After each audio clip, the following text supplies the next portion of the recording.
Hey guys, what I want to talk about today is affordable purchase of property, small parcels that anybody can afford.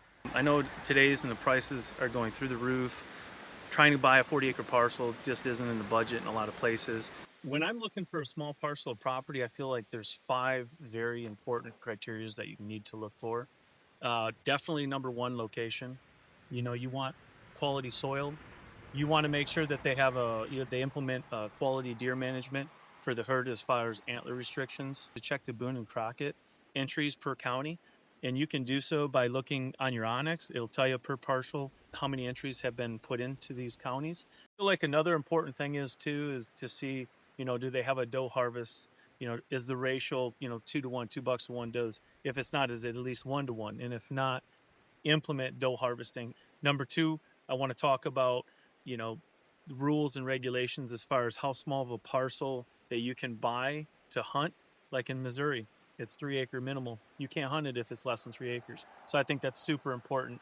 So make sure that you do your research and you check on stuff like that so that you can see if it's even a legal parcel of hunting property to hunt. Also, regulations as far as, is it city limits? Can I hunt inside these city limits? And if I can, is it archery only? I feel like those are important things that you guys need to research before you purchase the property. Okay, number three is going to be borders. I feel like this is probably one of the most valuable things to do your research and look when you're looking for these areas to purchase.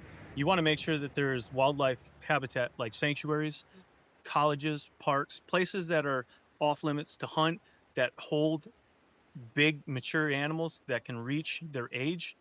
So if you have quality, soil, and you have agriculture, if you have food producing, mass producing trees, it's going to be super easy to get better quality deer in these areas. So make sure that you have all these big marshes, you know, government properties that's unhuntable.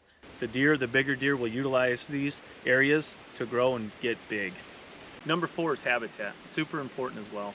You want to make sure that there's water, ample water. Not only if you have a river, a stream, a lake, a pond, deer have ample water, and not only that, the soil around the water is going to be fertile.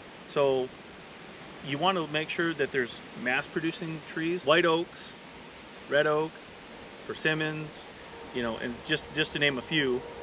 You want to make sure that there's agriculture like corn, soybeans, and then also agriculture like sugar beets and different, definitely alfalfa.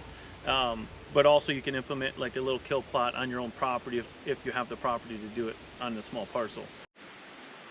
Okay, also browse. Remember that deer are more of a browser versus grazing. So you want to make sure that there's ample browse. So like softwood that's been clear cutted, that has 3 or 4 years of growth. If there's super good browse, you guys are all set. And probably the most important part of all that is bedding. If a buck, and if it holds one good buck, it probably holds more, they like a good spot to bed. Whether it's, an oxbow on the river, whether it's high up on a ridge, it's important that they have a bedding area and a sanctuary that they're not disturbed. Last but not least is going to be sign. You're going to want to make sure that there's pinch points, travel corridors. You're going to want to put boots on the ground. You're going to want to walk the property. You're going to want to find big rubs, pinch points that come down, and you have territorial scrapes. Territorial scrape lets you know that there's a solid age structure in the area, that there's different age bracket of bucks. The territorial scrape, when you find those, you know you've got a good spot to hunt, and there's a good class, an age class of deer and good structure. Make sure you put boots on the ground. Don't take anybody's word. Don't send somebody else out there. I mean, if that's your last resort, go ahead. But honestly, get your own eyes on the property. You walk that property and you do the outside in approach. You check your outside area, and then you work your way in and go into those bedding areas, check those areas so that you know exactly what you got. But big deer, they big sign. They leave it high, they rub on big trees, and they tackle big bushes. So if you guys want a quality deer and you want to see if that little parcel is going to hold the deer you're looking for, get your eyes on it, go inside. That's all.